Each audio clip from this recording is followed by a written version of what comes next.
Hello, everyone, and welcome to Today I Learned, a BU Today podcast where we explore fun facts and ideas across a variety of academic disciplines by interviewing students about the things they learn in their favorite classes at BU. A single class can have a transformative impact, whether you're changing majors, picking a career path, or just looking to expand your horizons. I'm your host, Sophie Yaren, and I'm investigating how the things we learn in the classroom affect our lives. So to do that, I'm going to be speaking directly with BU students, which is why we have Mitch Fink joining us in the studio today. Mitch, thank you so much for being here. Thanks so much for having me. So Mitch, you're a sophomore at the College of Communication, and you are majoring in journalism. Is that right? That's right. And what's your area of interest? Sports journalism. That's kind of been my thing for the past couple of years. I've been at BU. I hope to pursue a career in that after college, and yeah. Awesome. So this should probably come as no surprise to our listeners, but the class that you have chosen today is JO 514, Sports Journalism, with Professor Michael Holley, which is, of course, a comm class. So tell me something that you learned in that class. Yeah. Well, one thing that I learned, and this kind of came just off of an assignment that I had to cover an event story. My friend Brendan and I went to cover a Northeastern UMass hockey game, and we quickly learned after going into this super old building, which I had never been in before, that it was the oldest hockey arena still in use in the world. Had no idea. It was just like a 30-minute walk away from BU's campus, but it is. That's where Northeastern plays their hockey games, and so it was really cool to kind of cover a game in a historic building like that, and it was a really great experience, and I feel like I learned a lot from it. That's awesome. So can I ask you how old it is? I don't have it off the top of my head, but I think it is about 1910 it was built, something like that. So certainly much older than I am, or maybe 10 times my age or something like that. So okay, so a good 110-ish years in the past, and it's still kicking. Nice. Healthy. Yeah, they have a nice new Jumbotron in there, which is pretty jarring when you get in there because it's this really old building, but it's got this big video board, so they've done it all up, but it was really cool. Yeah. There you have it. So I want to jump into some questions with you. I want to know how this class has influenced the way you watch sports, both for assignments and just for fun. Yeah, well, I watch a lot of sports for fun, probably more than I should. It's one of the things I do most. And yeah, I mean, taking this class has definitely kind of made me think about sports a little bit differently.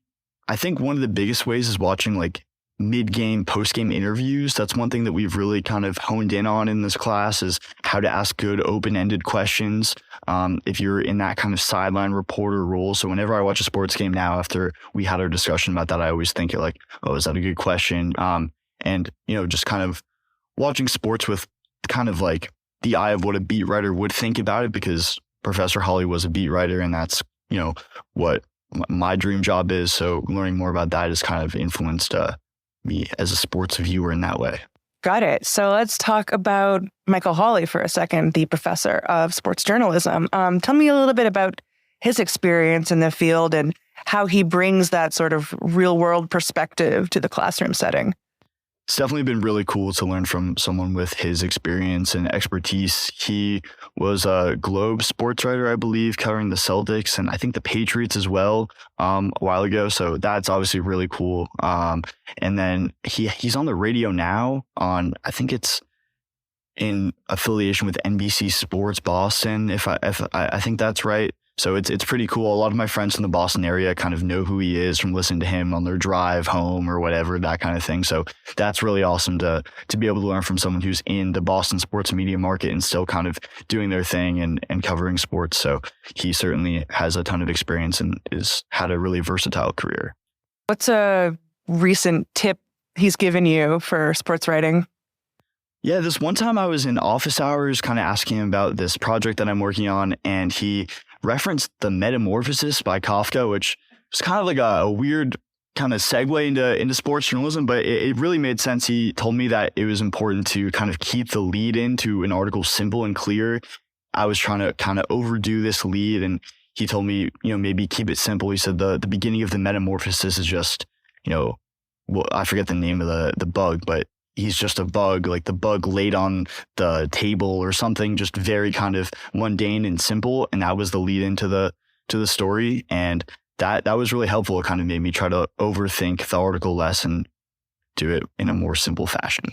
That's so funny. He's a man for all seasons. He's got sports tips. He's got literature references.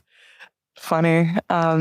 So what are some of your assignments for this class? Do you get opportunities to go out and cover stuff? Is it sort of text-based, a little bit of both? Yeah, it's a lot of reading from the Best Sports Writing of 2022 book that comes out every year, which is cool because that's like my mom has got me that gift for like Hanukkah every year of my childhood too. So it's cool to have that be the textbook. But then the writing assignments, it's a lot of going out and covering stuff. So like that Northeastern game that I mentioned, that was one of them. And then also we've had to write personal columns. We had to write a column about the Super Bowl when that was happening. And then we even had to make a video about sports, which is definitely not my forte. I am not great at video editing, but it was cool to kind of step out of my comfort zone for that one and give it a go. So it's been a lot of fun and trying a bunch of different stuff in sports journalism. What's your favorite sport to write about? That's a tough one for me. I'd probably go with basketball. I'm a big New York Knicks fan.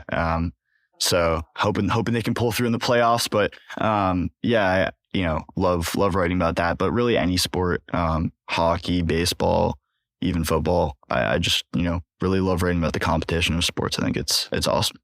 So you're getting best of sports writing compilations as gifts for Hanukkah. Who are some of your favorite sports writers, either contemporary or from back in the day?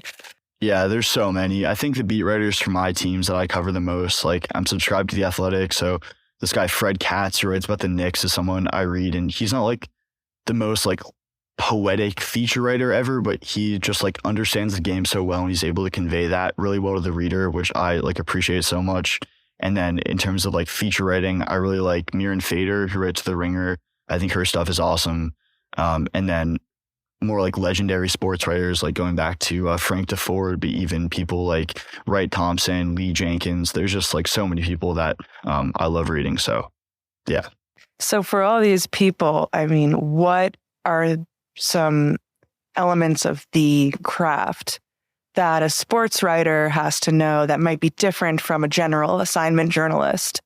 Yeah, I think it's definitely different because in normal journalism, there's this whole thing about you can't editorialize, and it's very much, no like adverbs or that kind of thing. Like you have to be very clear and concise. I think with sports, I've learned from like Professor Holley and like some of the other professors that I've had that you have a little more leeway to be opinionated and kind of be a little more colorful with your language and how you write about things because, it's not politics. It's not Washington, D.C. It is sports, right? It's just a game in nature. So I think that's one thing that's really cool to be able to kind of use your voice more and write in a more fun style with sports journalism. So I think that's one key difference. And I feel like that's come through in some of the writing that inspires me that I read.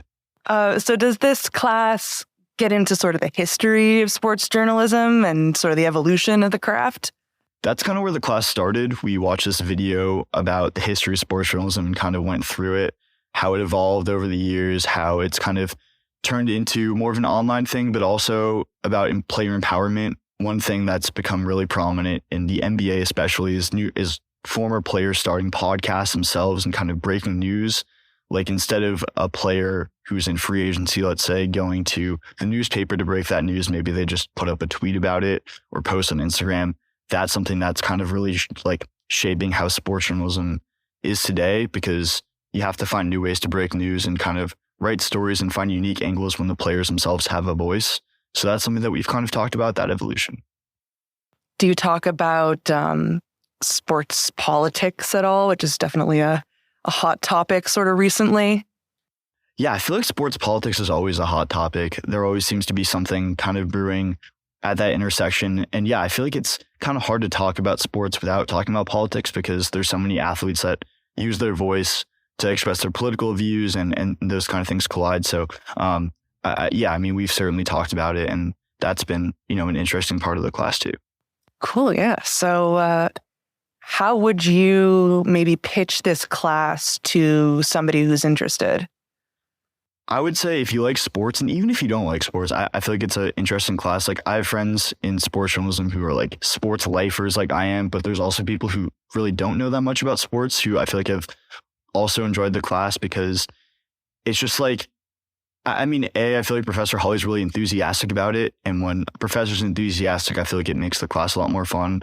But also, I feel like it's just kind of a nice like breather from the kind of like heavy topics that, school can kind of have with history or STEM or whatever. I feel like it's cool to kind of just think about something that's more connected to pop culture and writing about that and making meaningful stories out of that. And it really just comes down to storytelling at the end of the day, which I think is something that anyone can get into. Very cool. So, Mitch, I am so glad you could sit down with us, and you knocked it out of the park. Sorry, I promised myself I would only use one sports analogy, so I held back for you. Anyways, it was a pleasure to talk with you, and I hope you get a good vantage point at the next game you cover. Thank you so much. So thanks for tuning into Today I Learned, folks. This is a BU Today podcast. Do you have a favorite class you think we should know about? Tell us all about it by filling out the form listed in our description. Today I Learned is produced and engineered by Andrew Halleck and edited and hosted by Sophie Yaren. That's me. We'll see you next time. Stay curious out there.